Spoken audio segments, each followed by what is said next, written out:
수학이 특정 패턴을 많이 가지고 있고 그 패턴의 숫자만 바꾸는 문제들이 자꾸 나오니까 사람들이 공식으로 이해하고 접근을 하는데, 국어처럼 문제를 말로 만들어서 풀어보세요.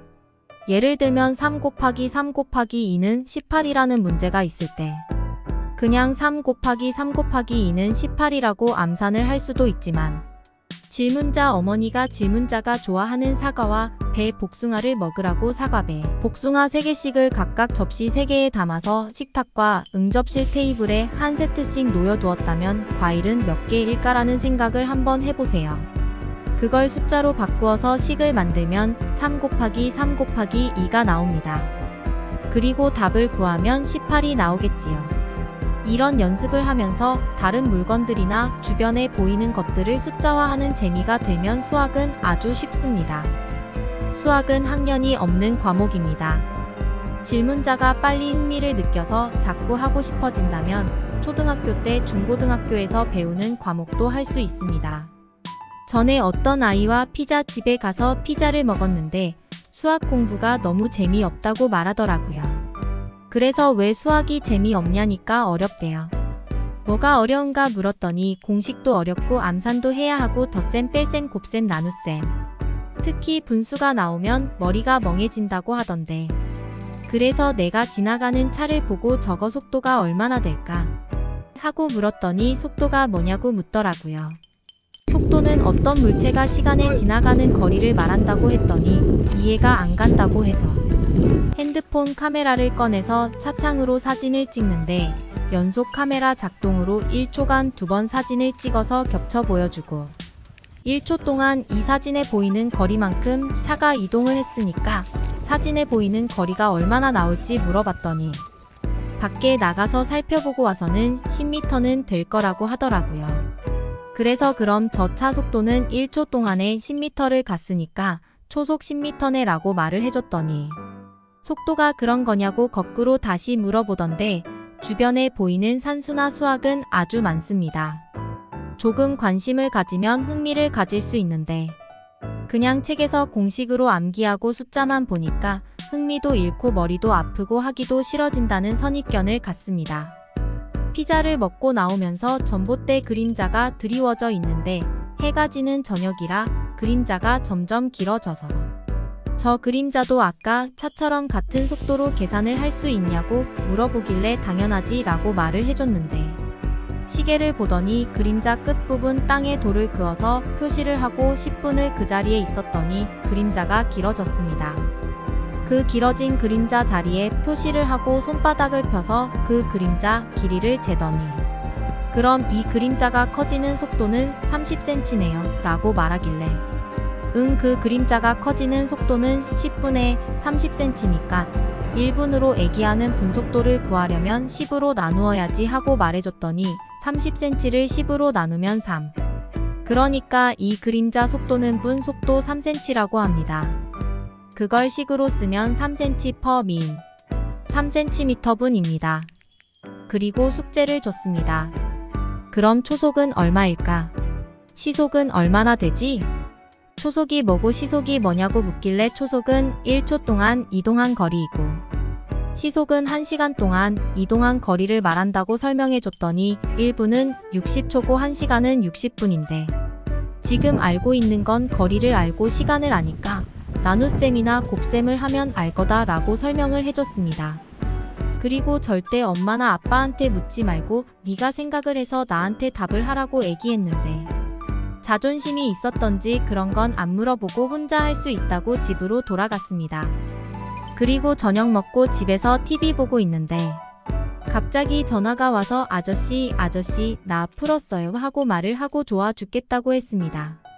그 다음부터 나만 보면 수학 문제 내달라고 떼를 쓰는데 그 아이 엄마한테 수학 문제집을 사서 아기가 풀게 도와주라고 하고 혹시 아이가 몰라 하거나 엄마가 푸는데 도움을 못 주겠으면 나한테 피자 얻어먹으러 보내라고 했더니 지금은 너무 수학을 잘해서 혼자서 문제를 다 풉니다. 수학은 주변에 너무 많이 있어서 간단히만 생각해도 쉽게 접근이 되고 이해하기도 쉬운데 너무 멀리 있는 것으로 보고 두려워하는 마음 때문에 어렵습니다. 알면 쉽고 모르면 어렵습니다. 하기 전에는 모르지만 알고 나면 너무 쉽습니다.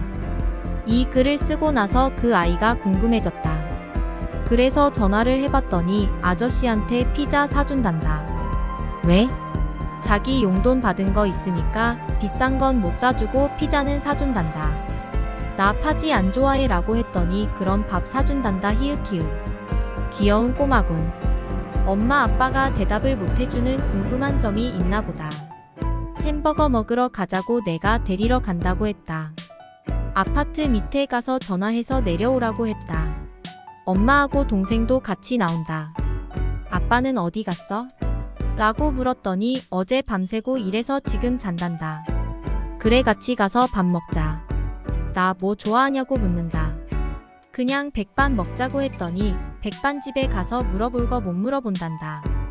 그럼 햄버거 가게 가자고 했다. 햄버거도 먹을 건 아니지만 자기 용돈으로 산다고 동생 손잡고 카운터로 간다. 그 사이에 아이 엄마한테 쟤 왜 저러냐고 물었더니 나한테 시도 때도 없이 묻고 싶어 죽겠는데 아이 엄마가 민폐라고 전화하지 못하게 했단다. 그래도 괜찮다고 했는데 궁금한 게 많은가 보다. 햄버거랑 감자칩 탄산 음료 사가지고 온다. 나는 커피 좋아하니까 커피는 특별히 선물이란다. 그래서 요즘은 수학 공부 잘하니 하고 물었더니 수학 점수가 제일 좋단다. 자기 교과서 내용은 거의 다 푼다고 한다.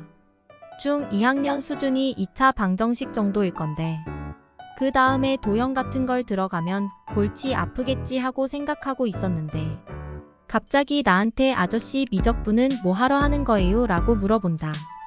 미적분이라면 고2는 돼야 보는 과목인데 네가 그걸 왜 물어보냐고 하니까 그냥 궁금하단다. 내가 수학을 가르치는 선생도 아니고 그냥 간단히 설명하기 어려운데 어떻게 설명할까 하고 생각 중에 그냥 물어봤다. 지은이 지금 먹는 햄버거 절반 먹고 다시 절반 먹고 계속 그렇게 먹으면 그 햄버거 없어지냐? 지은이가 생각할 때는 8분의 1 정도 남으면 한 입에 털어 넣어버리는데 계속 절반씩 쪼개 먹으면 나머지가 생기나? 갑자기 생각에 잠겼다. 아이 엄마가 답 안 하고 뭐해 하고 물어보는데 내가 그냥 두라고 했다. 아이가 생각해야 하는 문제라고. 내가 그러니까 더 심각해진다. 그러더니 절대 없어질 수 없다고 했다. 왜? 절반의 절반 또 절반을 하면 절반이지 전부가 아니란다. 참 기특하다. 그런 생각을 한다는 게. 그래 절대로 없어지지는 않지만 계속 절반의 절반을 한다면 지은이가 현미경으로 봐도 없어지는 걸 확인할 수 없을 거다. 그게 답이다. 내가 종이에 삼각형을 그려서 면적을 구해보라고 했다. 밑변이 10cm 높이가 10cm 직삼각형이다. 밑변 곱하기 높이 나누기 2를 하던가 정사각형 면적을 구해서 절반으로 나누면 된단다. 아이의 사고가 많이 늘었다. 내가 그걸 계산하는데 밑변의 길이와 빗변의 기울기와 높이를 가지고 적분이란 걸 해서 보여줬다. 이런 걸 하는데 뭐하러 적분을 하느냐고 묻길래 빗변이 직선이 아닌 선을 그려서 이런 면적을 구할 때는 어떻게 할 건데 하고 물었더니 이런 건 계산을 못한단다. 그래서 그런 걸 적분이란 거로 계산하는 거라고 설명을 했다. 적분은 지은이가 아는 것처럼 빗변이 직선이 아니라도 계산이 가능하다고. 물론 빗변의 수식은 주어져야 한다. 지은이가 그럼 왜 적분을 가르쳐주고 면적 계산을 하게 하지 밑변 곱하기 높이 나누기 2를 가르치느냐고 묻는다. 그게 원리라고 설명을 했다. 그런 개념을 가져야 한다고. 이런 걸 왜 하느냐고 묻는다. 지은이가 문과를 갈지 이과를 갈지는 모르겠지만 이과에 간다면 물리학이나 전자공학, 기계공학 같은 데서 사용한다고 설명해줬다. 더 설명해줘도 이해가 어려운 거라 그냥 그렇게 설명하고 말았다. 그럼 미분이 뭐냐고 묻는다. 미분은 적분과 반대 개념으로 무수히 많이 쪼개서 점으로 나타내는 걸 말한다고 설명했는데 이해가 어렵단다. 그래서 원을 그려주고 접선을 그렸다. 원의 어느 점이 직선과 닿아서 직선을 접선이라고 하는지 물어봤다. 손으로 그 점을 가리킨다. 그래서 이걸 우리 확대해 보자고 했다. 그리고 그 그림의 4분의 1을 A4 용지에 가득 그려서 여기서는 어디냐고 물었고 또 거기서 점을 가리킨다. 다시 10배를 확대해서 그리면 이렇게 나오는데 여기는 어디냐고. 그렇게 계속하면 언젠가는 끝이 나오기는 하겠지만 아까 햄버거를 절반씩 먹을 때 절대 없어지지 않고 남는 것처럼 여기서도 원의 마지막 한 점과 직선의 마지막 한 점이 만나는 곳이 있을 거라고. 그 점을 찾는데 미분이 사용된다고 했다. 전에 우리 피자집에서 피자 먹을 때 속도를 얘기했는데 그 속도를 미분하면 가속도가 나온다고. 또 속도를 적분하면 거리가 나온다고. 그리고 각 단위를 잘 보면 공식이 있다고. 아이 엄마는 어리둥절하고 있는데 지은이 동생이 눈망울이 반짝한다. 아마도 지은이 동생이 나중에는 지은이보다 수학을 더 잘할 거로 보인다. 작은 모티브가 생기면 아이들은 무한한 상상력을 발휘한다. 코딩이란 과목이 여러 학원에서 하고 있던데 간단히 얘기하면 창의력이나 상상력이 중요한 과목이다. 주어진 암기식보다는 왜 그런지 문제를 접근하고 푸는 게 말로 어우러지는 게 현명한 접근법으로 보인다. 다음에 지은이가 또 뭘 물어볼지 나도 궁금해진다.